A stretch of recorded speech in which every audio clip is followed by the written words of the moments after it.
If you are listening on Apple Podcasts or Spotify, it would be greatly appreciated if you could give the podcast a 5-star rating. This helps other listeners just like you discover the show. Thank you. This is Beyond BJU, Exposing Fundamentalism. I'm your host, Andrew Pludger, and I'm a survivor of Bob Jones University. BJU is a fundamentalist college with its roots in white supremacy and is known for its culture of indoctrination, conformity, and control.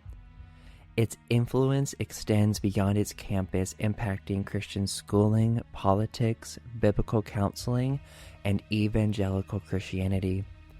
The school serves as a hub for churches, schools, and camps, and these institutions perpetrate its abusive teachings and practices. This show explores these areas of influence and amplifies the stories of those who have been impacted by Bob Jones University. This is Beyond BJU, Exposing Fundamentalism.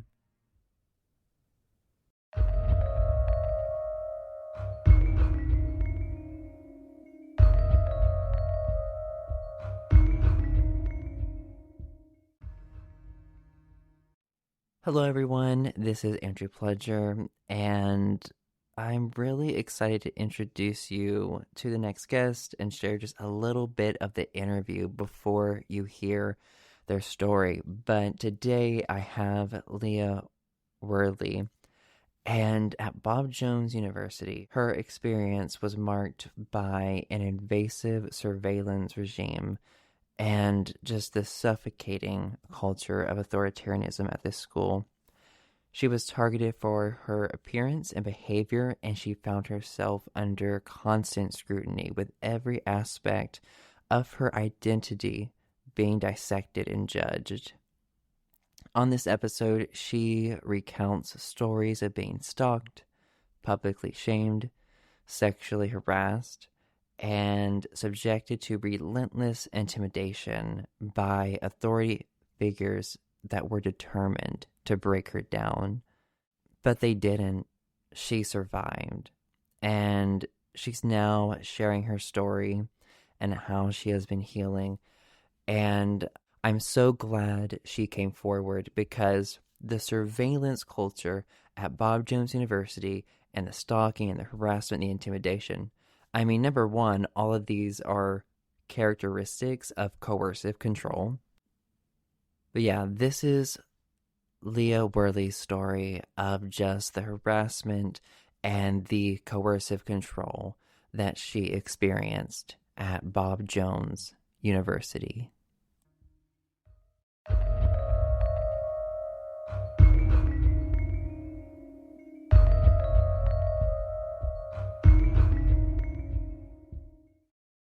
Hello, everyone. I am so excited and so happy to have Leah Worley on the show today. I've been taking a break from podcast interviews, and I was just telling her that I'm so excited to just get back into it. It's just really just been so amazing and connecting to meet other survivors from Bob Jones. And Leah, I am so excited to really get into your story and let you have the floor to share your experiences at Bob Jones University and what you went through. But before we really dig into your story, could you introduce yourself and give an overview of your upbringing and then what years you were at Bob Jones University? Yes, I'm super excited to get into this. So my upbringing, I was actually from a family of seven altogether. So I had 6 siblings. When I was younger, my parents went to a very conservative church that believed that you had to wear skirts, like the dress standards. I think at this time it was like a little bit more conservative than Bob Jones itself. I was raised there till I was about 11 years old. And then we started noticing some issues in the church, my parents in particular, and they got a little bit worried about raising their kids there and how it was going to be. So they started looking for other churches. In the middle of that time, my family, we were living in a little tiny house. We moved to a bigger house, It was out in the country more because my parents wanted to raise us out in the country, like give us a lot of stuff to do.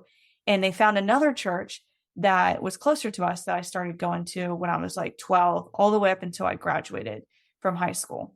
And the church that we went to at the time, the pastor was Stephen Shaw, and he had affiliation with Bob Jones. His parents, I don't know if they were related. I think they were somehow related to the Joneses, but we went there until I was probably about 15, 16. And I graduated from high school. I was actually homeschooled my whole life. My mom was homeschooling all 7 of us at the same time. So I graduated when I was 15 from high school. So in that time, I didn't really like have a middle school experience. And so I graduated very early. And I think my parents, at that time, my mom was a little bit like overwhelmed because you have 7 kids that you're teaching all different grades. So your older ones, I think she was like, okay, listen, when you guys are getting to the point where I'm hitting a wall, what to teach you or running out of things. So it's time for you to graduate. You're going to go to college. So from a very young age, I was. Wow. I'm sorry. Wow. Sorry to interrupt, but I'm just like taking that in. I can't with the educational neglect in these fundamentalist families. It just, oh gosh. And then it's just, oh, I don't want to teach you anymore. So let's just send you to college. Yeah, it was definitely, I remember being like, I don't know if I'm ready yet. And now when I think back, I'm like, I was a baby. Like 15 is so young. Then I thought I was old because as a kid, you always think you're just big stuff. But I remember being like, can I go to like school for a couple years before going to college? And they're like, no, you need to go to college. Like it's time for you to go out and go to college. Luckily, my older sister, she was going to go. She was like 16 at the time. She graduated. I was 15. She always had issues with her teeth where she didn't have a lot of her adult teeth coming in. And the surgeon that was working on her was like, no, we need another year to work. So I luckily didn't end up going at 15. I ended up waiting a year, which still I was young, was about around 16 and a half. But my parents were looking for a safe school because like you're sending your kids off that are that young. You want some place that's going to be safe. The pastor of the church we were going to was like, I went to Bob Jones. It's very safe. Like they don't let the kids go out and drink and like they're very like protective. This is probably going to be like a really good school for them. And then someone else told me about Pensacola. So we had 2 choices, Bob Jones or Pensacola. And mind you, at this time, my parents didn't have money for college because they had so many kids. We weren't really well off. My great aunt and uncle were actually paying for my schooling because they were never able to have kids. So they adopted us as like grandkids. So when I was born, they put aside a fund for me and then for my sister and then on down. So we had the money there from them, but it was only 4 years worth of school. And there was only like so much. So they gave us a choice. They said Bob Jones or Pensacola. And I was like, how would Ohio State? I'm like, no, you're either going to those 2. But I think at the time, because I'm so young, I don't think Ohio State would have taken someone that young. You have to be like a certain age. Bob Jones will take anybody because, they were just like the younger, the better, probably. We can control them more. So I ended up attending Bob Jones from 2010 to around 2015. So I was probably supposed to go in 2012 or 13, but I was there early. Yeah, thank you so much for sharing that. There's a lot just to unpack Yes. there. When you said you went to Bob Jones at 16, I think someone else, I think it was Michaela, she went to Bob Jones, I think around 16 or 17 when she told me on the other podcast. But oh my gosh, I can't imagine. And it's just, oh my God. And what I hear too is that it sounds like your parents were so overwhelmed. And like Yeah. your mother was like, you know what, this is too much. Let's put you at this college. And it's funny because I've learned that the real word, when they say they want be safe, to be protected, is just code word for controlled. Mm-hmm. Yeah. Honestly, that's what I noticed when I left my upbringing to go to Bob Jones. It's like, oh, you'll be safe, you'll be protected. I'm just thinking just how brave you are to go into that young. What were your expectations of Bob Jones University? So, my expectations. So before this, I had never found friends in church. I never got along with church people. And to this day, I don't know why, but I never had that. by this time that my parents sent us to Bob Jones, they had let up on the rules. We were allowed to wear whatever, like more stuff that we wanted to. We didn't really have a lot of rules and stuff anymore. So I was like, I'm going to be going to this school. Maybe I'll meet, these people are Christians, so they're going to be very nice and they're going to be friendly and I'm going to be safe. So I'm going to have a space where I can make friends that are Christians. And I had very high expectations for Christians there. I thought that it was going to be loving and I thought I was going to learn a lot and that the people there were going to be like nurturing and encouraging. That was my full expectations going in. And I was like, I've never made friends in church. So you know what? Maybe going here, they're going to be different and I will make friends and I'll figure out like why I couldn't make friends in church. And I went in there really naive, thinking that everybody was a good person. I could trust people and I was going to make friends and have people there that were going to protect me and look out for me. And now thinking back, I was like, boy, little did I know. And when you're young too, like thinking back in that, when you get that mindset of a 15, 16-year-old kid, they don't really know much about the world. They don't really know or understand a predator's mind, or like that people that are predatorial do flock to places that like churches, because it's an easy place to play the game, do something that like is predatorial towards somebody that's innocent, and then be like, oh, like they asked for it or they can hide better. And the church is going to cover that up because they care more about their image. And at that state, when I was that young, I didn't understand that. I was just thinking like all churches are safe and all Christians they're good people. So they're probably going to be safe. So my expectations were very unrealistic and I was very naive when I first got there. These environments that prioritize someone's authority position above all else and the power that comes with that is where abuse and harm is really going to thrive. And yes, you're right, that is going to attract people who are predatory, who are abusive, and who really just love that power and that control, and just to be able to abuse that to hurt other people and get pleasure out of that. There are just people that are like that. That gets them up every single day. They cannot wait to get someone in trouble, to sit them in a chair, to yell at them, and to abuse them. And they can do that, and it's their job. There are people that love doing that at Bob Jones University, and like that power. They get away with it.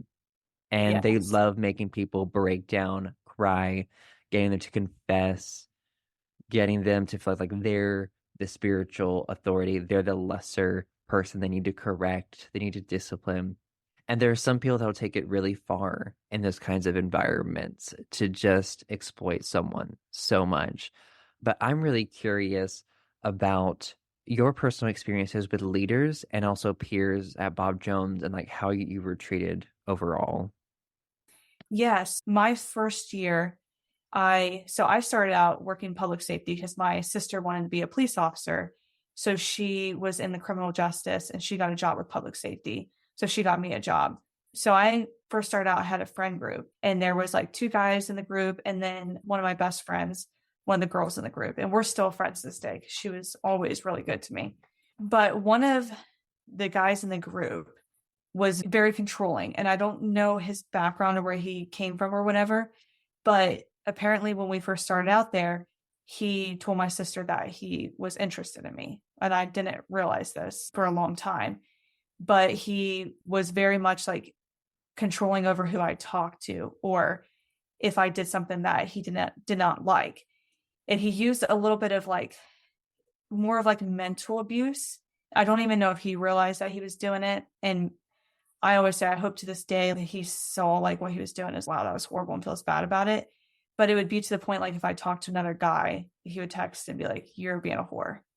Or I saw you walking around, you look like a little slut.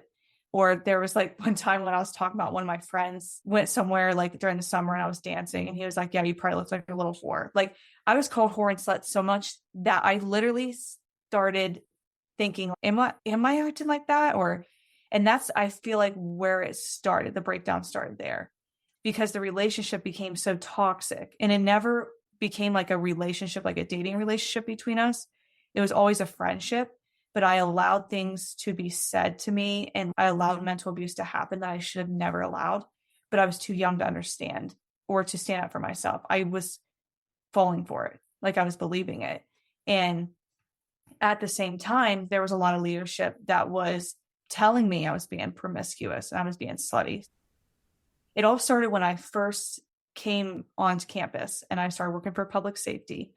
There was a guy that worked at public safety, Kenneth Coppins. He had a lot of complaints on him for being inappropriate towards a lot of the younger girls that worked on his shift. And so the first semester I was there, it was probably 2 months in, he pulled me aside, Kenneth Coppins did. And he was like, so how are you doing? How's school going? And I was like, oh, it's good. I miss my parents. Oh, so you're in a couple days. I'm leaving to go to Ohio. I'm driving there. And the staff here knows who I am. So they probably would let you drive down with me.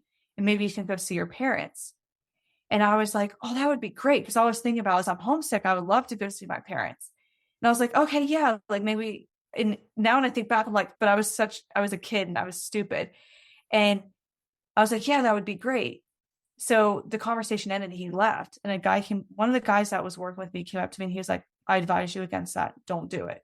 He's very creepy. He's known for doing creepy stuff. And I was like, oh, okay. Apparently that guy went and turned him in, but nothing happened to him. And after that, I felt like that's when like the targeting started happening, where everything I did, everything I wore, every situation I was in, it was almost like I was called in or by the Dean of Women or the Dean of Women's assistant. It was Allison Smith would say, you were acting promiscuous. What you were wearing was promiscuous. And it was that next semester I came in, I was in the admin building. I was talking to one of my guy friends and someone came up to me and they said, listen, the assistant Dean of Women needs to talk to you. And I was like, what did I do? I just got to school. I'm here. I'm getting like, because they used to have to print off your classes in that building. So I was like, okay. She pulls me aside and she was like, I'm going to have to give you demerits because you caused that guy to stumble. And I was like, what? And she's like, your shirt is very low and he was staring at your breast when you were talking to him. And I remember thinking like, was my shirt low? I don't think it was. I remember the shirt I was wearing, it was not low. And I literally had no cleavage shown or anything. So I walked back down and the guy was like, what happened? And I told him, and he was like, why didn't she talk to me about that? Because I wasn't doing that and I would have defended you. I swear I wasn't doing that. And I was like, I have no idea. But it was situations like that kept happening and happening. And it wasn't until I recently looked at it and said, what caused this targeting to happen? What caused this like narrative of this girl is a slut and she acts a certain way, or like how they were getting me in trouble for everything so they could have a record of me doing things. And I think it comes down to protecting what happened in the first semester with maybe the first guy, the way he was like saying, the way that guys talk about you in the dorm, you have to be slutty, or the way that you were acting, calling me out for that. And then leadership started doing it. And that was all in the first year. So that was like my first year experience at Bob Jones, was already like the targeting was starting and it was slowly building momentum. And yeah, it was very weird because I wasn't used to that. And I think I started thinking like, maybe I am behaving a certain way, or maybe I'm dressing a certain way that's causing this. Even though my outfits are checking, maybe there's something about them or the way I'm wearing them that's causing this to happen. So in that first year, I believed it. I believed I was doing something wrong. I am so sorry that they put you through that. And I think sadly you're right about the targeting. It's like they wanted that record of you because to protect their reputation, to protect that guy who was very creepy and predatory towards Yeah. you in that situation. So if there was an issue with that, you would be the one blamed, Mm-hmm. not that guy held accountable. And we know with the Grace report, we know they love blaming the victim Oh, yeah. and keeping that person in power. Gosh, it's just, and like that is just, it's such an abusive thing too, because they have that power over you. Mm-hmm. They fill you with that shame that it's on you, because if they convince you to believe it's you, then you're just going to work on trying to make yourself better in their eyes. Yeah. and do this and do that, instead of being like, no, I shouldn't be treated this way. This person was actually really creepy to me. It keeps you quiet and it keeps you conforming. And oh my gosh, I guess I'm just, ugh, it's just so terrible and so awful. Because I've heard just similar stories from people saying like they had to just leave the school because they were targeted so much, especially the women just overdress. So like how often were you targeted for dress code? So I was targeted daily for dress code. To the point I was afraid to leave my dorm.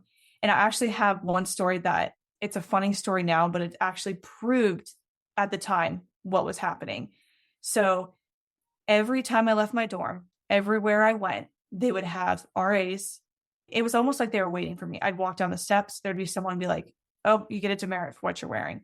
I even had friends that would have outfits that they got checked and approved, and they would give it to me to wear just to see what would happen, and I would get a demerit for it. And it got to the point that it became a joke, like between me and my friends, because it was always, you're wearing it promiscuously, you're dressed inappropriate. And it was almost like they were constantly calling me promiscuous, slutty. As a joke, we changed my name from Leah to Sleah, because they're like, you know what? I guess you're just, became a joke. I guess you're just a slut. That's what everyone thinks. And that happened in my freshman year. And we had to find a way to make it funny because it was getting like really bad.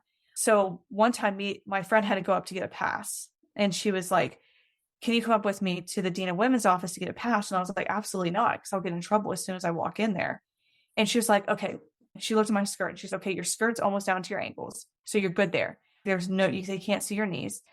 I was wearing an Aeropostale hoodie, so I had like fur around the collar, and then it had like little white Aeropostale right in here. It was very feminine. She was like, just zip it up and put your hood up, so your arms are covered. Everything's covered except for your face. They can't get you for dress code. I was like, yeah, you're right. So I did that. I walked up with her. We're standing in the Dean of Women's office, and she gets a pass and everything's good. And we're leaving. And Allison Smith, the assistant Dean of Women, the one who got me in trouble so much for dress code, walks out and she's, I need you to come back in here. And my friend's okay. And she's, not you, her. And I was like, me? And she's, yes, we need to talk to you. And I was like, great. What did I do? I was like, I can't be dress code. I walk in there and she was like, so where did you get that hoodie from? And I was like, a girl on my hall sold it to me because she couldn't fit anymore and she was trying to get rid of stuff. And she was like, I'm going to give you a demerit for it. And I was like, why? And she was like, it's extremely manly. We think that you look like a cross dresser. I'm not even kidding. I was Oh just my God. floored. I was like, if you couldn't find anything, you could not find any dress violation. So you said that my hoodie was manly. It was not a manly hoodie. It was definitely a feminine hoodie, but she's like, color's gray. So we're going to get you for dressing like a man. So I got demerits for dressing like a man. Oh my gosh. And that's when I was sorry. like, this is definitely getting to the point that I can't do anything. I can't do anything right. No matter what I wear, there's going to get something. And every semester, I probably got over 100 to 125 demerits for dress code. Because everything I wore. Oh my gosh. And did they, I'm curious, like in these meetings, like, did they threaten you? Like, I'm trying to, what would they, if you're not comfortable sharing, that's fine. So I would get caught like in like student areas from like the RAs, different RAs. And when I'd go to contest it, okay, my outfit, this is the outfit I was wearing. They would say, you do have an issue with dress code and you have in the past, you've got a lot of demerits for it. So we don't really believe what you're saying. I guarantee that if she gave you a demerit, it was for a good reason. And then when they would pull me into the office for like dress violations, they would tell me like, if you don't start adhering to our dress code, you are going to get kicked out. And what really, I really think they wanted me to get kicked out. I really think they wanted to build this reputation of me being a certain kind of person that shouldn't have been there in the first place, just in case something happened, or they just didn't want me there.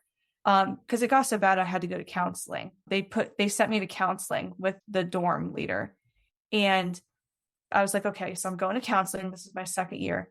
I'm going to counseling for dress violations. I'm really going to try to do the right thing.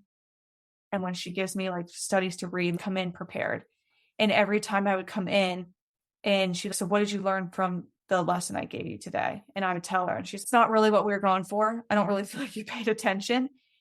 And I would be like, what was it supposed to be? And she would tell me and then be like really frustrated with me. And then I'd leave after the counseling was done. And it kept happening with the counseling until one time I got frustrated and I was like, I don't understand what I'm supposed to be learning from this. I'm really trying with the counseling. I really am. But I feel like you're being hostile. I don't understand what I'm supposed to be doing. And she was like, I'm going to tell you one thing. There's people here that are cream of the crop that we want to represent our school. And then there's people that are not. You're not cream of the crop. And you've already proven that with different semesters. And I don't know if we really want you representing the school. And I was just taken back because I was like, okay, I'm really trying, but you guys are not even giving me a chance. And everything I do, no matter what I do, no matter what I wear, there's always something wrong with it. And it got to a point where my last year, I was like, this is it. I have to do something to graduate because the money that my aunt had is running out. I don't have an option. So I went and bought a bunch of maxi skirts. So I started wearing like different maxi skirts that came all the way down to my ankles that they couldn't get me on. And then shirts that were turtlenecks and long sleeve. And they couldn't get me for dress violations anymore that semester at all because they couldn't even make up that my knees were showing. So they made up stories, several stories. Like I got pulled into the Dean of Women's office several times because people saw me off campus in short shorts and a tank top. And then someone else saw me like in another place, like wearing something like really like inappropriate. And I'm like, that never happened. This stuff never happened. So then these fake stories started coming up because I was doing stuff that they couldn't catch me on. They had to find something. So it started becoming like, we're following you because we know you're hiding something. Yeah, it was bad. Oh my gosh. So who had said this to you that they were following you? Allison Smith, the assistant dean of women, she was very mean. And she always told me that she was following me. The dorm soup, Natalie Smith, and I don't know if they were related, but I remember my first year, I did talk to my dorm soup because I thought I could trust her about the way that Allison Smith was treating me, especially with the whole like cross-dressing thing that I was wearing a man's outfit. And she looked at me and she's, that's one of my best friends. And she wouldn't do that. And I knew I messed up. I was like, oh no. Now, since I told her this, now they're both going to go together. So Allison Smith, Natalie Smith, who's the dorm soup. And then there were multiple other girls that lived on my floor that they told to like watch me and follow me. And one of my roommates tipped me off my senior year that they pulled her into, was it the Dean of Women's office? It was the dorm soup's office, and asked her if she could write down everything I do during the day and watch everything I do and report it back to them. Because they're like, we don't want someone like that graduating from our school because they do not represent what we stand for. My senior year, she told him no. She said, no, I don't feel comfortable with that. And then she pulled me aside and told me that happened. And she said, I'm just going to warn you, they have another girl that they pulled in after me and she is watching you. Oh, it's like surveillance, stalking. That is psychological abuse. Yes. That is an abuse of power. And like the fact that, so you said Allison Smith told you that she was following you. Yeah. She said, I watch your tires. I can know when you're going off campus. I have cameras on the gates. Oh my God. Yeah. Because I made a mistake early on. I got in a group of friends and one Sunday, they're like, instead of going to Sunday school, let's just go to a park and just sit and relax because we were just really tired. And so we did. We went off, we got breakfast out in the park and then came back and somehow they knew about it. And she told me, she's like, we have surveillance watching you guys. We mark your tires. We know when you leave the parking, like when you leave campus. So I was terrified to like ever do anything like that again. Oh my gosh. Yeah, I'm so sorry. And sadly, surveillance being followed with something I also experienced at Bob Jones University, and it takes a major toll on your mental health because your constantly questioning everything you do. Like you have so much anxiety and stress, and then just the fatigue from just like an overstimulated nervous system, just from that anxiety on Yes. you.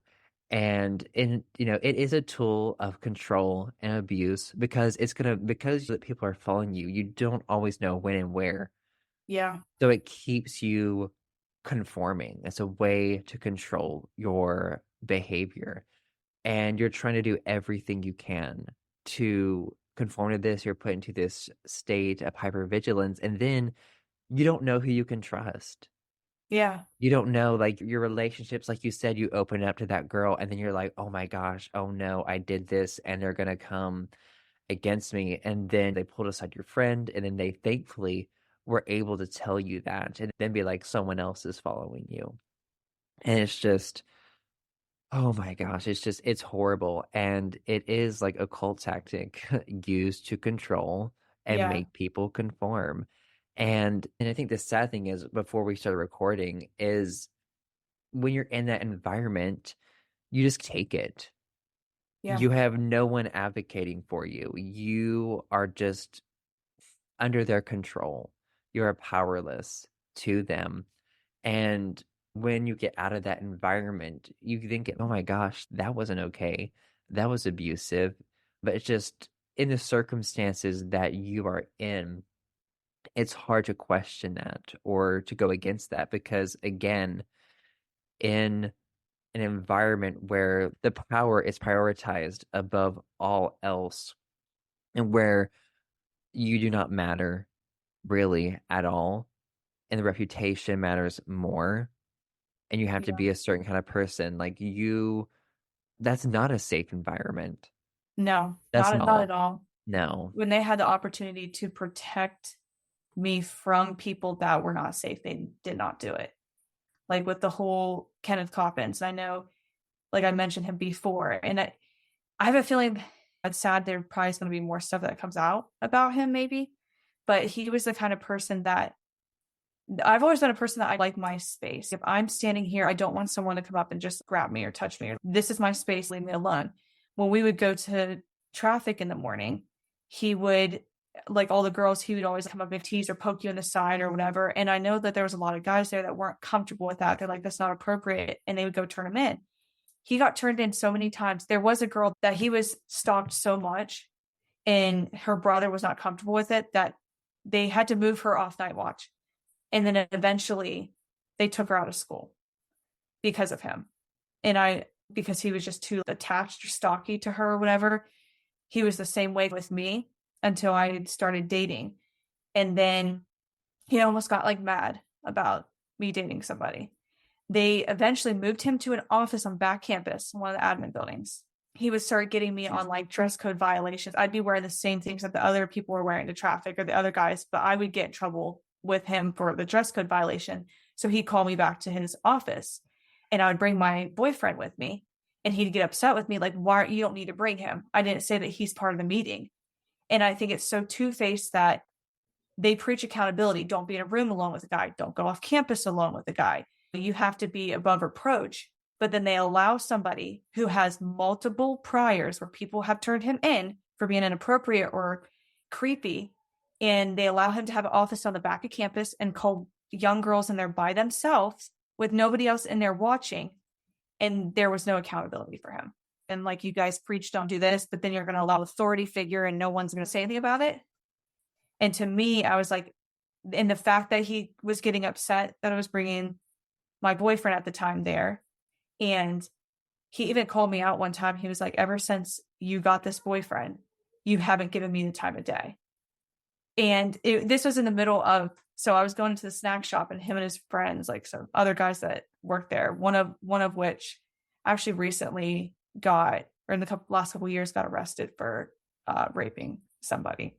I worked with him for a long time, but him and then Coppins and some other guys were sitting there and he was like, hey, Leah, come over here.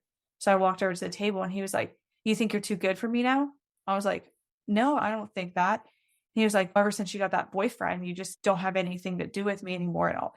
It was almost like a jealous ex. And that really gave me a very uncomfortable feeling. And it was after that I quit. public safety. And because I was getting tired of being called into the office, it was just getting to the point I'm like, this is crossing a line. If this was a normal workplace, I could file like sexual harassment. But it was Bob Jones. And if I went to anybody, if I went to leadership and said, hey, I feel this way towards this guy, and I feel that he's being inappropriate, or he doesn't like when I'm there with my boyfriend, or I bring my boyfriend to meetings, he wants to be alone. They'd be like, you do have a reputation for going against authority. And then they would find something to combat that. So I was scared to say anything. And I was afraid if I did say anything that he would find something on me or target me even more. So I was like, I just have to quit. I'm so proud of you for taking those steps to protect yourself, because Bob Jones was not going to do that at No. all. It was so smart of you to bring your boyfriend with you to practice what they preach at you all the time, anyways, to really just, and it's interesting because they teach it from the point of view of, oh, don't have sex with that person. But for you, you're like, I'm protecting myself. Yeah. And having that witness too. So he could, because if you were alone with him, he could have been abused you and abused that power, and he Yeah. could have lied. Like being like they were, if you were in a room alone together, and he could have said something that, oh, she did this or she did that, they're gonna take believe him over you, which is so Absolutely. sad. Which is so sad after he's gotten so many complaints, and it's just I hear this over and over again of how, and in the IFB and all these other different environments, of how someone had a lot of complaints about being predatory, and they just moved them around. They moved them another place. There's no accountability at all. Absolutely. And it's something I'm just still trying to understand. I don't understand. It gets me because, like, the Preacher Boy podcast, I've been listening to that too.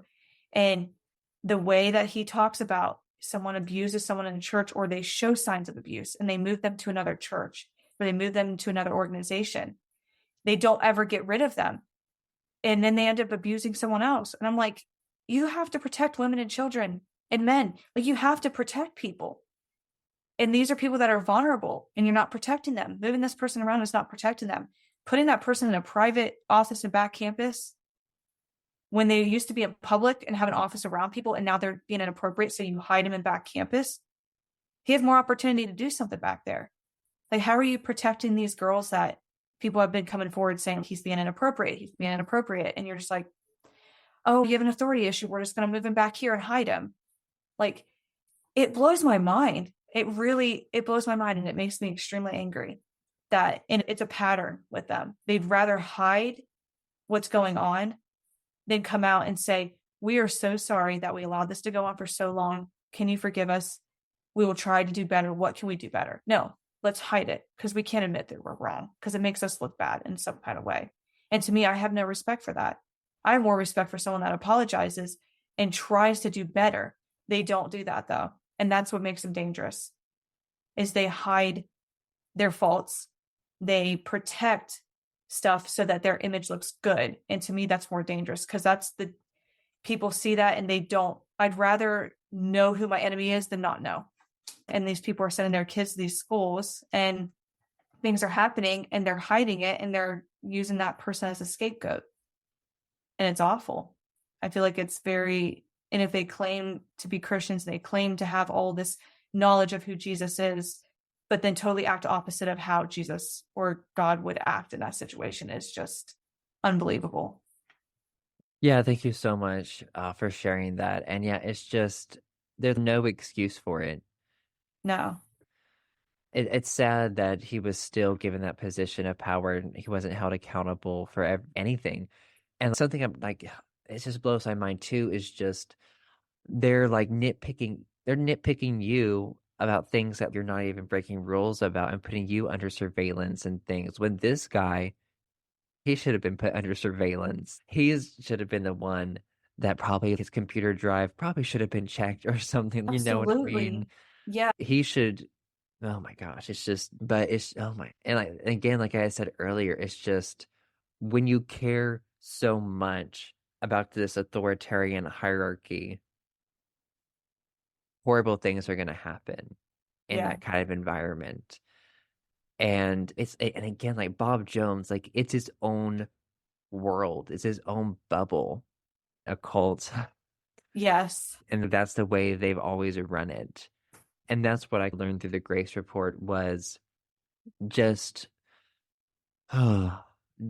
just the not following the law, not following standards, and they have the excuse of, oh, well, we didn't know, like we don't read about that like literally on the outside world.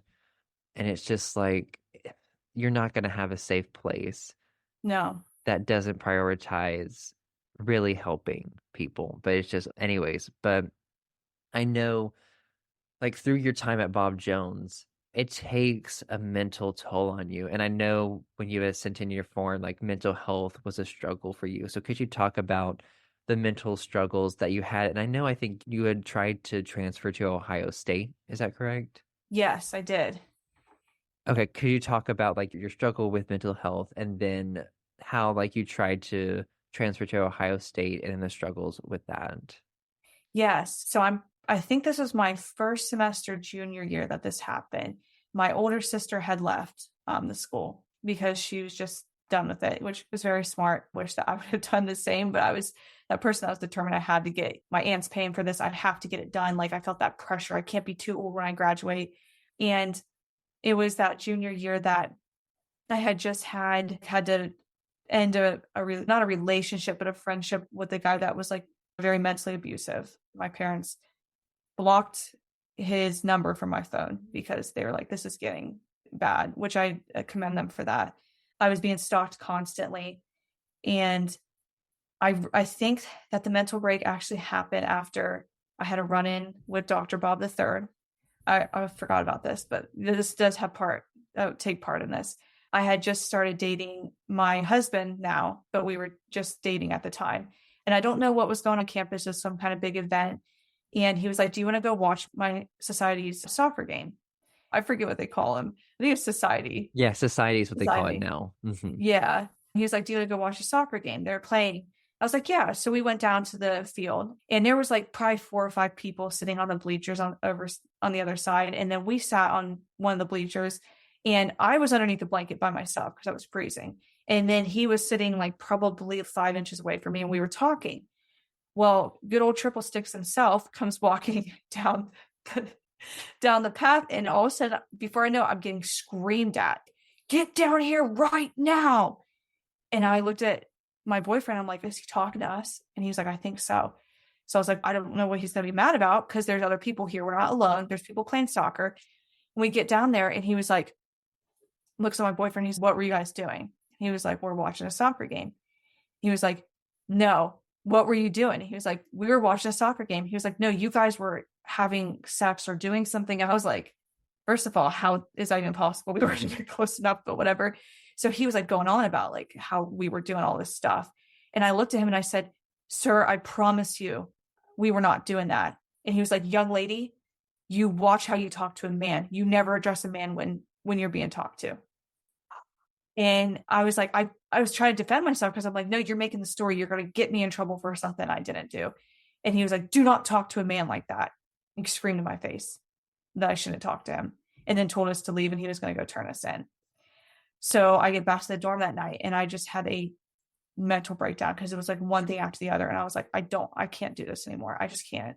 So I was like crying and like going on, just losing it. And then the next day we got called into the Dean of Women's office and I thought I was going to get kicked out, but she was like, Dr. Bob like literally turned me in the other day because I parked in his parking spot. So I think he's just in a bad mood. We're just going to give you demerits for this one. So I didn't end up getting kicked out. But at that point, I had hit a breaking point. I was done. Like, I was like, it's the dress codes, this, the that, like everything. I was so overwhelmed. And I called my parents and I think I was in such a dark place. Like, I was like, I don't even want to be alive anymore. If I have to be here, I just don't. I'm done.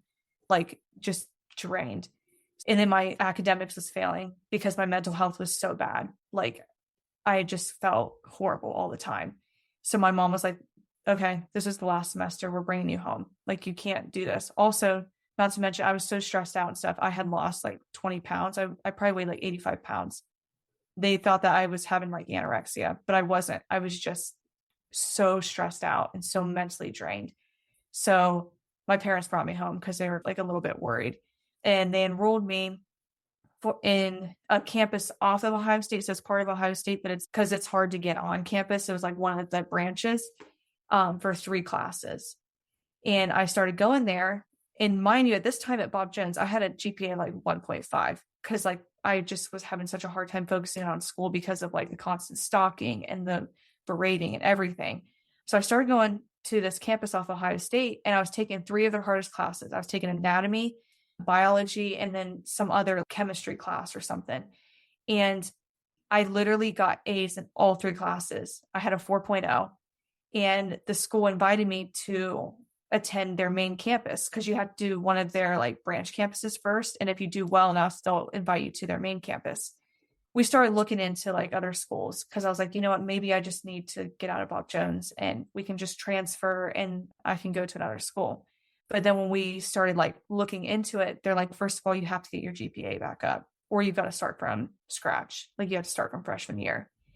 And then the tuition was like twice as expensive of Bob Jones. And I only had a year and a half left worth of scholarship or money from my aunt. And I was like, and at that point, I had pushed myself so much, like I have to graduate in 4 years because I felt that push to grow up and make her proud. And I have to get this degree because she's paying for it. So I was like, I can't start over. I just can't do it. So I was like, I'm going to have to buckle down and just get through this last year and a half at Bob Jones. And that's when I decided to go back. And I remember like when I made that decision, I was like, how am I going to do this? I'm going to have to figure out a way to do this. And that's when me and my boyfriend at the time, who now is my husband, put our heads together and we're like, how are we going to make it through this last year? We have to do something. So I was able to transfer the classes from Ohio State back to Bob Jones because like they were higher in academics and they were like better classes than Bob Jones offered. And we came up with a game plan for that last year. And I was like, I'm just going to have to get through it. But I really feel like that semester being away, not being followed, not having people like on top of you all the time about everything, being able to go home and just study and put headphones in, relax, have recreation time, really like refreshed my mind. And I was able to learn in that environment. I was able to do really well. And that's when I realized like, I'm not stupid. I'm not some rebellious person who's just trying to go out there and cause issues. It's Bob Jones. It's them. They're making me feel this way. And my mental health even came up. Like I was happy. I felt like there was like a future ahead of me. When I was at Bob Jones, I just felt trapped and depressed, like severely depressed. And just having that semester off, I was like, this is how real college is. I actually like it. And yeah, but then having to go back for that senior year, I was like, okay, I'm going to have to make it work. I'm going to have to do something. So we came up with a plan. I went out, I got a job. I traveled, actually when I was 19, I went back to South Carolina. I got a roommate. We lived in like a house together, and I worked at the YMCA that summer. So I had the off-campus job. And then once you go back to Bob Jones, if you had the off-campus job, you can keep it because if you had it before you came back. So I established that. I kept a apartment off campus with one of my other roommates. So I stopped housing with this one roommate and got an apartment with another roommate. And I kept that house throughout the whole senior year for a mental break. I went and bought a bunch of maxi skirts that like literally went down to the floor and like really like tall shirts that like you just can't get me on anything. And that year, I just used the YMCA that I worked at because I worked as a lifeguard as my getaway from campus. And I would get passes. Okay, I'm going to work. And at that point, they couldn't do anything because it's like, you had this job before, we have to honor that you can go to the work. My only stipulation was I wasn't allowed to work out at the gym or be anywhere in their athletic area, which I did anyway. So I was like, follow me if you really want to see. But so I had the off-campus job. I had the off-campus apartment that I kept that sometimes I would be like, hey, I'm going to work. And I'd go off to my apartment and study. So at that point, my senior year was survival mode. I did everything I could to stay off campus as much as I could to keep out of trouble and have those like mental like reliefs that I could go and just be like, just get through this year. And I did. I finally did. And on top of that, they were mad because they couldn't get me on anything. So that's when they started making up stories my senior year. We saw you off campus in shorts and a tank top. And one person said I was standing on the side, like a corner outside of Bob Jones, like dressed like a prostitute, on standing out in front. I was like, yeah, because I'm going to go do that. That's just the smartest thing for me to do, like making up story after story. And so every time I got pulled into the office, it would be some elaborate story that wasn't true. And I'd be like, that's not what happened. But they were mad because that last year I wasn't there enough for them to be able to find stuff on me. And I found out later on that the dorm soup told my roommate, who she wanted this girl to stalk me my last year.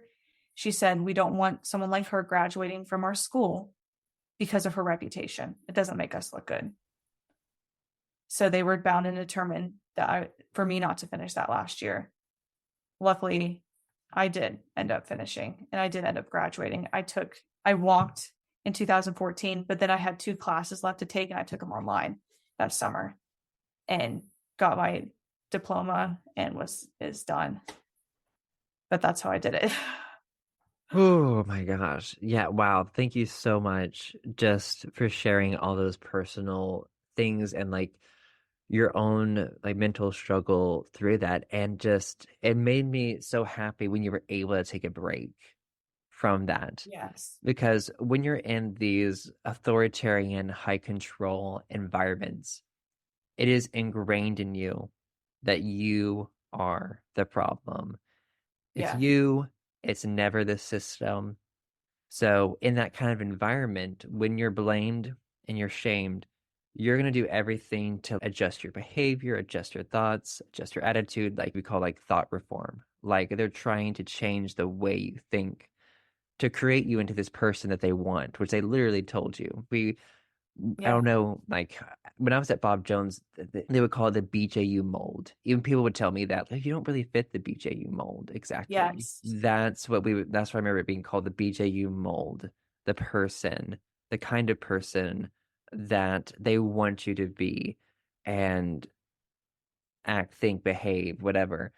So they want you to think that you're the problem. And I think one of the most amazing things that you can do when you're in these kind of environments is taking that break. I was so glad you were able to do that Yeah. because it's hard to reality check when all you've known is that reality, Absolutely. when all you've known is that environment. So when you get a chance to take a break away from that, and this is, I think, a reason why I think they don't let people stay off campus. Number one, they can't control them as much. And number two, having that break away because they can't make you conform as much to that. But when I was, I don't know how it was for y'all, but I'm assuming it was the same. But you could not live on off campus until you turned. No, sorry, you could not live off campus until you turned 23. Yes. Yep. That was Like, and of course, most students had to, if you were not a townie living with your parents, then you had to be on campus during that time, subjected to all these systems of control that they have put in place. But when you take a break from that and you start to connect with yourself, which it sounds like really what happened, and you were like, oh my gosh, I'm not the problem. I don't have an attitude issue. I'm not rebellious. I'm not this horrible person that they tell me that I am. And you're not being broken down. Because when you're broken down, which really that's what they were doing to you, they were breaking you down. Like when you're broken down that much and shamed and blamed, you're much easier to control. yes. And when you're no longer silenced in that kind of environment, you get out of that, you're like your like autonomy and comes back. You start to feel more empowered and start to realize who you are and start to realize, oh my gosh, I do not deserve this. I deserve better. And Yes. I'm sad that you had to come back, but you were thankfully able to put a plan in place to meet your own needs and to really survive that year and get out by the skin of your teeth. And I'm glad you were able to get out, and it breaks my heart to hear about like the mental health struggles because it was something I struggled a lot with there, a lot of other survivors too. And you're just suffering in silence. Yes. Like you're supposed to be this robotic kind of person who thinks and feels a certain way like all the time. you feel like you can't be human at Yeah. all. And it just breaks you down so much. And it's maddening. You get depressed. And like you said, you feel so trapped. And it's just, oh gosh, it's just horrible what that And environment can do to you. It's so oh, abusive. it does. And I don't, and you probably experienced the same thing too, but I feel like after I had my daughter, because when I was pregnant, I had very realistic dreams. I had a Bob Jones dream. It was one where I was being controlled and I was being stalked by a certain guy. I saw his face in my dream. It scared me. And then I went to get help and nobody was listening to me. And I woke up and it put me in depression and I told my husband, I Mm, was like, I have not fed to that school in so long. Why am I so upset about this? Why am I so upset? And then when I started digging back into it, there was a lot of stuff that happened that I pushed away and I forgot because I didn't want to have to think about it anymore. And it was coming back to me. And it came back to me like in a flood. And I was just thinking about that thing after thing. And I was almost mad at myself for not standing up for myself at those times. And even in the dorms, and I don't know if they did this in the guys' dorms, but they did this a lot in the women's dorms. You never had privacy even getting changed. So if you were changing or doing anything, they would just walk in on you. There was times like I would hide behind the closet door and be like, excuse me. And I'm like, yeah, we need to ask you a question about something, or no privacy. Like you've never had like your own moment, like even in the bathrooms, nothing. It was almost like prison where you don't have your own privacy and you don't have your own personal space. And it was very invading. Cause like because there would be times you go from the shower, you walk with a towel to your room, and then you're trying to get dressed, and it just like a dorm soup would walk in, or the hall leaders or whatever would walk in, and they just start like berating you about something. And it's, I'm not even clothed. Can you give me a second? And you never felt like you had the privacy for your own personal space ever. And that was, I think, part of breaking people down, where it was like, we own everything about you. You have nothing. You are ours. We can walk in on you anytime. We can do whatever we want. Authority is authority. You need to listen to us. And you start getting in that mindset, and then you accidentally allow people to do stuff or you overstep when then you're normal. Like right now, I would never allow that. But then it was a norm. You're 100% right about that with the breaking you down and really like the lack of, my gosh, yeah, the lack of privacy. When you do not have that, it really like removes your sense, I feel like, too, of individuality and identity, Yeah. most definitely. And again, like you were just saying, like you're boundaryless. You're trained to be Yeah. boundaryless and to let all these people do all these things to you. They have that right to do that to you because they're in this authority position. And I think we had talked about this before I recorded, but one of the things with these authoritarian high control groups is they really want to attack the self. And really, what that means is they don't want you to trust yourself because when you don't trust yourself, you cannot make those decisions for yourself. You're going to go to a higher authority outside of you because they have the answer. You don't have the answer. But these spiritual leaders, they have the answers. And if you don't trust yourself, you're not going to advocate for yourself either. Yeah. And they want you to just throw aside what you think is best or what you know for yourself to be best. You're taught that, oh, you don't need to get to know yourself. You're horrible. You're a Yeah. worm. There's nothing good inside of you. That's horrible. You need this new identity. And we have all the answers to that, who you need to be. And you don't need to question that at Yeah. all. That causing you to mistrust yourself, throwing away any idea of what you think should be best because they have the answers. And if you don't believe or come to the conclusion that they do, which you talked about with that counseling that you had, you weren't saying what they wanted you to say. That's not counseling at all. No, not at That's all. not, no. That's indoctrination right there. Exactly. That is control. That is coercion. That is just no. Even with that example for what you experienced, you have to be this kind of person. And they even told you that. They told you that. We have the cream of the crop, and then we, have those that are not, and you're not. And they had said that to you. And it sounds like they didn't even give you answers to why either. Yeah. There was never a why. And I don't know if that was like, if that was intentional and they didn't want me to know why. So it made me feel a little bit crazy. Like I need to have a reason, and there was no reason. And still to this day, it blows my mind a little bit because I still feel like I'm trying to figure out this mystery to why was I targeted so much? Yeah. Why was like, why me? Like what? Hmm. But Yeah. it was like there was other girls that did end up getting kicked out and did get targeted too that were around like my age and like naive and stuff. And I'm wondering if it's just they just picked certain people that were just easy to target. Yeah, I definitely think that is like a big part of it because, like I said, like these certain leaders really just can't wait to get in these positions to have this, in air quotes, like spiritual authority Yeah. over these people. And like when Bob Jones University, when they pick these leaders, they want a very specific kind of person. Yeah.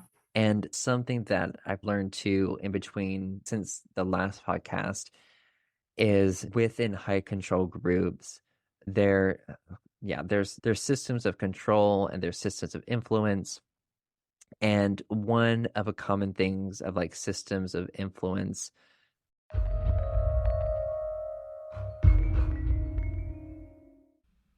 I wanted to add in that these two elements, systems of control and systems of influence, they are a part of Dr. Yanya Lalich's bounded choice theory. And this is a theory I will be covering in another episode or have covered. Not sure when it's going to come out, but she developed the theory of just understanding the different components of a cult and what keeps people locked inside of that and how this closed system causes people to behave in ways that is unthinkable to the outside world. She developed this theory to understand the question of why would someone engage in these behaviors in a cult that are just awful to someone who's never been a part of that. She developed this theory to really help people understand what happens. But yeah, these are two components of it. In her theory, she talks about the charismatic. These four interlocking systems are charismatic authority, the transcendent belief system, the systems of control, and the systems of influence. Which I will be covering this in another episode, and I will be having Dr. Yanya Lalich on the show to discuss her theory and her expertise on cults, but I just want to give credit to where it's due.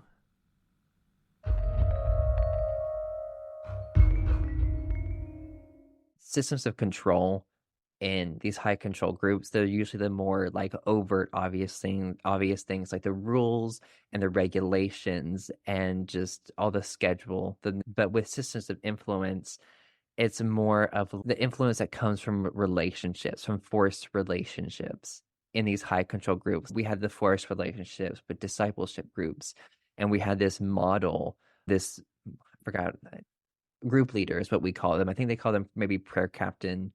I don't know if you were there, they called it that, or Yeah. they I think changed the it was names of prayer the, captain. yeah. And so Yeah. that is something that I've learned too, is a way these groups try to form you into this perfect member that they want is they have all these different leaders that you're forced to be in contact with because they want you to model that behavior. They have, okay, this is, and the thing is, like, this isn't even real spirituality at all. And it's just No. conformity and indoctrination. We have this person here that fits the BJU mold, someone that can influence you and lead you into the thoughts and behaviors and beliefs that we believe is the truth and that we want you to be. And it's so awful because college is supposed to be a time of that exploration of what you experienced for that short amount of time. But no, like Bob Jones, they want to break you down and build Yeah. you back up into the person that they want you to be and then send you out into the world, the outside world. You've been turned into this new person, which they see as a good thing.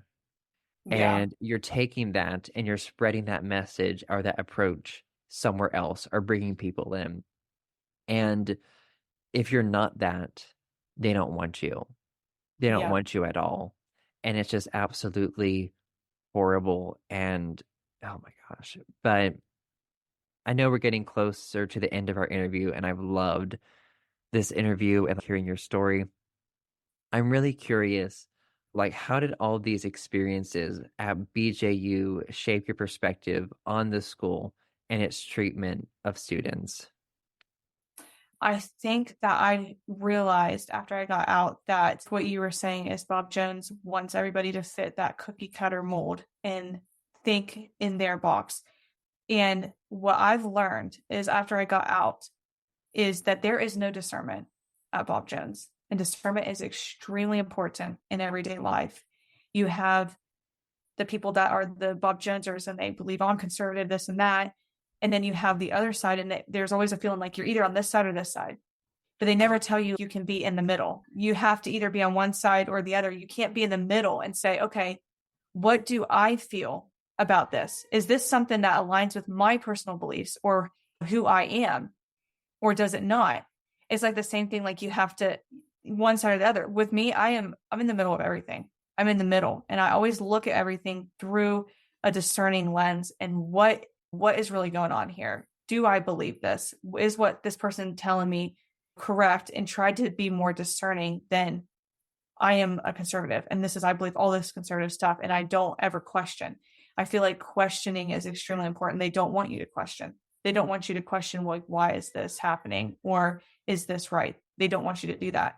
And then they tell you, like, if you don't do this, you are not a Christian. So you're on this side over here. You're way over there. And you have to be on it because you can't be one or the other. You can't be in the middle. And I really think Bob Jones has taught me a lot of discernment. And what my husband was telling me, he was like, because his story is very interesting too. He was raised at Bob Jones since he was a child. His parents worked there and everything. Oh my God. Yes. I told him, I was like, you need to be part of the podcast because he has a lot of insight that I didn't even realize. But he was like, they put you in, you have to follow these rules and you have to do this in order to be a Christian. And the rules become more important than anything else. Because the way that they're acting, if they're saying we're Christians, we follow Christ, they aren't being Christ. Because if you look at his ministry, he didn't hang out with the Pharisees. He didn't sit there and throw rules at people. He didn't, when they brought the woman to him and they're like, she's a prostitute, like we need to stone her. Did he throw a stone at her? No. He was like, all right, anyone who hasn't sinned, you throw the first stone. And I feel like Bob Jones is a perfect example of like the Pharisees. They act like they know Christ. They don't, because if they did, they want to act the way that they did. And they don't want people to discern. They don't want people to sit there and be like, who is Christ? How does he act? How does he interact with people in the world when his ministry on earth? How did he act? And look through that lens and treat people with the respect that he gave people and the love. They take the other side. But if you start looking into that and asking them, they get mad because they say you're going against authority or you're not believing what we stand for. Because they don't want discerning people. They want people that say, give me the rules, tell me what to do, and I'm going to be good with it. You tell me what to do because I don't want to think for myself. Because if you think for yourself, you start realizing and you start seeing their flaws and you start understanding that it's not all about the rules. And I think too that they try to scare people about the world. You go out in the world and they're scary. They're going to do this and that and they're evil people. And then people go out and they're like, no, that's not true. And start understanding that like a lot of the stuff they were told was lies and you're just believing what someone's telling you instead of investigating for yourself. They don't want people that do that. They don't want people that ask questions. They just want someone who wants to be told what to do and wants to follow. You're exactly right. They want, yes, obedient members at all cost, no matter what. And someone, again, that obeys authority no matter what, that does what they're told. Yeah. And we can look at history and see the horrible things that have happened because there were people that listened to these authority figures telling them what to do, and they did not question that. There are people that did not have discernment. And discernment, I love that you recognize that and you see that it is so important because it's interesting because someone is in an authority position doesn't, necessarily mean that they're authoritarian and they want to control every aspect of your life. But we need to be able to question that still. Like when authority is untouchable and then the sacred or God is put into that and they make it untouchable, that's really scary and that's not healthy. And to me, it's so frustrating because like when I made the Surviving BJU podcast, people kept, messaging me and saying, oh, like we have to have authority. We have to blah, blah, blah. our society would be a wreck. And I understand that other side of it of, yes, I'm not saying never have authority figures. Yeah. It's for me, just like I said, just because someone is in an authority position doesn't mean they're abusing that. Authorities can Mhm. hold people accountable. We have different aspects of our government that hold people accountable. It's supposed to be these authorities, even throughout our society, they're supposed to be protecting us and helping people. Absolutely. It's not supposed to be about protecting power at all cost and prioritizing that above everything else. And that's where it gets so harmful with Bob Jones. It's prioritizing power above all else, and it's not about protecting people at Yeah, all. And absolutely. so I think that's something I want to emphasize too. But I think we're seeing with Shiny Happy People and even the Let Us Pray documentary of the other side of that when we prioritize that above all else and the Yeah. abuse and harm that can come out of that. And that's the thing too. I think all authority figures, there shouldn't be that hierarchical thing. Like authority figures need someone to hold them accountable too. Oh, absolutely. I hate the whole hierarchical authoritarian thing. Like when there's just not that accountability, so many horrible things can happen.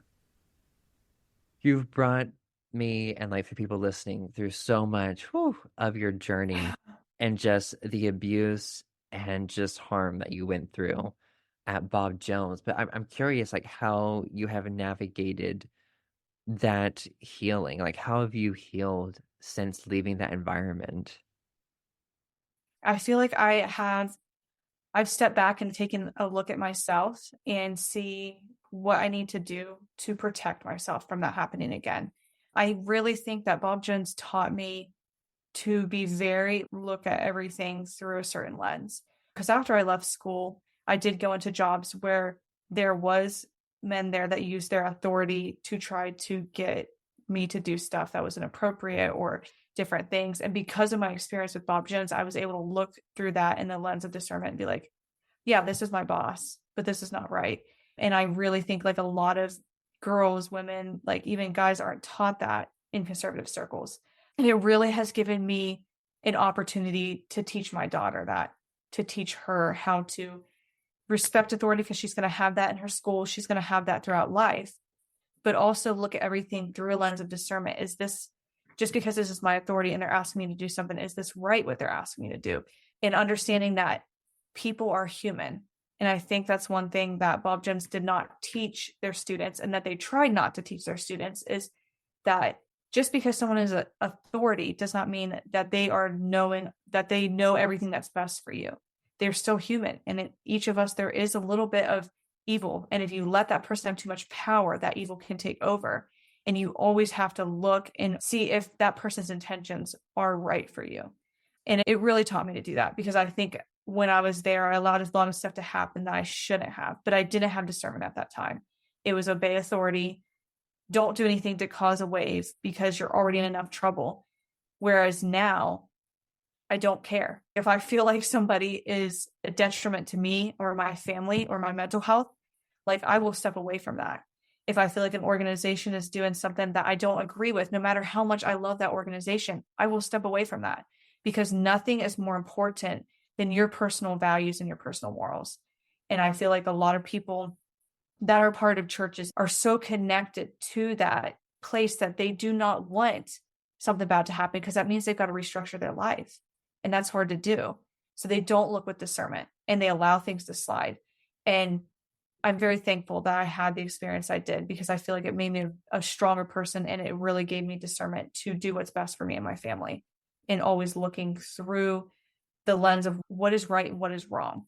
Someone might be a good person per se, but is what they did was right. And if it's not, and if it's not something you should be aligned with, you have the right to say no, stand up against them. It's not a sin. It's not going against authority and disobeying. It's doing what's right. And I tell myself that all the time. There's certain things that I like to do, certain groups I'm in, but I'm like, if there ever comes up something that I'm like, oh my goodness, I didn't know they were hiding this. I really love this group and I really love these people, but I can't stand for this. I'm going to have to hold myself accountable to stand up against that as well. So always looking with discernment, always keeping an open mind, and not blindly following something because you're comfortable in that situation. Um, and I'm really thankful. I'm thankful for that. Yeah, thank you so much for sharing that healing part of your journey. And I think it's incredible that you can go through that and take something away from that going forward, you can implement the rest of your life. And it's really sad that like you experience that negative or those horrible things, but I'm glad you made it out and that you've been able to be a better person and teach your own child. We still respect authority, but we have to be able to, we can't give them absolute power. We have to be able to question this. We have to put our critical thinking skills into play. Um, and yeah, and something that was interesting to me that you said was about how there's still that evil that can come out in people. And it's so interesting to me because, at Bob Jones, we're always taught that you're rotten, you're so, so evil. There's nothing good inside Mhm. of you at all, the extreme of that far end. And yet for these people in authority, it's like they're suddenly all good now. It's like Exactly. Trust them. Don't ever think evil about them. And they're you're evil, but they're not. Yes, and then it's like those doubled standards, and that Yes. happens a lot in high control groups. Is there's different like the leaders don't have to follow their rules or follow the expectations, but the followers do, and the leaders aren't held accountable at all. And it's just, oh yeah, it's a crazy place. But as we get to the end of this interview, I was curious if there's anything else you wanted to share, any stories or anything else you had on your mind. See if I have any. Oh, I can't think of like any other stories. I know I probably missed a lot, and they'll come to me after this. Hmm. And like what you were just saying about it's a double standard, how like you always need to see what's wrong with you. But if you point out something in authority that might be wrong, it's okay. You have an issue. I feel like that's where they fault, where there's like a crack in the way that they think is the people that are not in authority get looked at all the time, but then authority gets away with a lot. And I know the church that we went to when I was really young, that kind of thing happened there too. And I saw the same pattern at Bob Jones. They had a guy that was the music leader of that church, and he went to Pensacola. He had the resume of the most holy person that they could think. And there was accusation after accusation of child abuse and like child sex trafficking that was coming up about him, like weird behavior. And my whole time there, he was involved in the children's ministry. He was involved in everything. And they kept hiding it because he can't say anything about it. He's a good person. A couple of years ago, he got arrested, put in prison for, I think, life for horrible offenses of child pornography that he had been doing since he was at that church all the way through, and they hid it. Wow. And after that came out, and then the whole thing that happened with me at Bob Jones, it really made me start to look into things a little bit further. Because you think about like normal school, like my mom, she works at a public school, she's a school nurse. Like they really scan everything, and they dig deep into anybody that's working there, who's around the kids, like, oh, is this behavior? Oh, you touched that kid's arm. What did you mean by that? They're very strict about it because they do not want anything to happen. But then you look at a place like Bob Jones, and they want to look good. They don't want to have any reports of stuff like that happening. So instead of doing something about it, they hide it. And oh, actually, I did have a crazy story. One more about Coppins that happened that I thought was pretty creepy. One of my friends got called up to the Dean of Women's office for something that happened. I don't even remember what it was, but while she was there getting in trouble for something else, they're like, oh, and by the way, the shirt that you're wearing is not appropriate. So she got really upset, and because she was done, she'd been targeted, and she had gone there years before, like a couple of years before I got there. So she got mad. She took her shirt off and threw it at them and said, if it's so offensive, you can have it, and marched out. She was like, I was ready to quit. So she started going back to the dorms to pack her stuff. They called campus security on her. So guess who shows up? Good old Coppins and some other people went into the women's dorms, went upstairs and dragged her out of her room that she was in and dragged her back to the Dean of Women's office. As I was walking back to my dorm, I didn't realize any of this had happened. And he was like near the dorm area. And he was like, oh, I just want to let you know, I was in the dorms and I saw your room. I saw where you live. So I know where you live. I know what room you're in now. And I was like, okay. And then he just smirked and walked away. And I'm like, okay, what was the importance of that? But it was like he was so proud that he had that power to get into the women's dorms, and I can get to you wherever you are, and you can't get away from me. And they allowed that kind of behavior to intimidate, and it's inappropriate. And then this girl, she was constantly targeted and stuff, and it's like, they got a rise out of her getting upset, and it got a rise out of her like having a mental break over this stuff.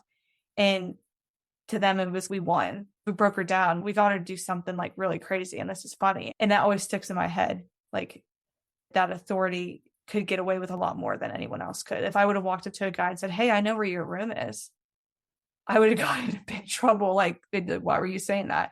But someone like him who had status and stuff could say something like that, and it was like, okay, I just had to accept it. Oh, okay, cool, you know where my room is, and you get into my dorm anytime you want. Like, the discernment wasn't there. No discernment to be like, okay, yeah, call it out for what it is. They just allowed that. It was a targeting, bullying, intimidating, I'm your authority behavior. Really, like throughout what I'm hearing this, and it's just so, it's a part of all like high control groups or cults. It's coercive control. It's controlling someone through intimidation, harassment, and Yeah. punishment, Yes. which I hear throughout all of your story is just coercive control Yes. to do all these things to silence you or break you down, to control you. And I'm so sorry you went through all of that abuse. And then this man saying that I can access you, Yes. intimidating you, threatening you, abusing his power over you, and still feeling like that's BJU again is not safe. Yeah. The fact you felt like you could not speak out against him. Yeah. And it breaks my heart so much when like people share their stories, and it's always put on the victim or the survivor, like, why didn't you say something, why didn't you do this? And it's, people don't understand the circumstances. And I feel Mm-hmm. this podcast is going to help people understand you are just bound up, you're Yeah. bounded up and not able, because of the way this system is really against you and is set down to Exactly. break you. So I'm glad that you've gotten out, you've done healing, you've been Yes. able to learn discernment, have a better future for your child. And I'm glad you were able to find a partner out of that out of that environment. And it seems like y'all are really healthy, and he seems really level-headed. And I am really curious about hearing his story also. Yeah. Like, I might have him contact you. His view is very interesting. He has a lot of insight that I don't have, but I feel so bad for the girls that are in my position that did not have somebody come to defend them. yeah. I feel like he really saved me from a lot that could Mm, have happened, and I'm extremely thankful. But it also makes me very sad for people that didn't have that. If yeah. I didn't have him come in, what could have happened? And I really like feel for the girls that didn't have that. Mm, And it just makes me sad for them, because like I had him to defend me. He defended me against coppers. He defended me against multiple other people that like, and he protected me that whole time because he knew how Bob Jones was. But no, some people didn't have that, and it's yeah. very sad and unfortunate, and it makes me very mad that they Mm, had to go through that without having someone to protect them. Because if I didn't have him to protect me, it'd probably be a totally different story. ooh, yeah.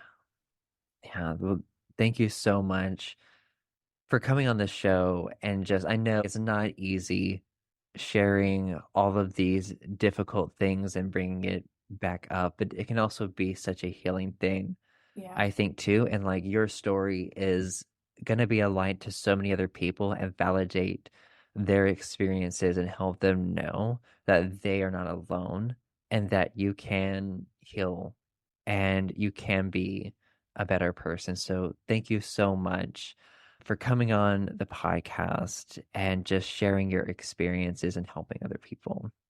Yeah. Thank you. Thank you for having me. This is really good. Of course, I've enjoyed this conversation so much. And for people listening, please share, please leave a review to help more people find this show and to hear more incredible stories like this.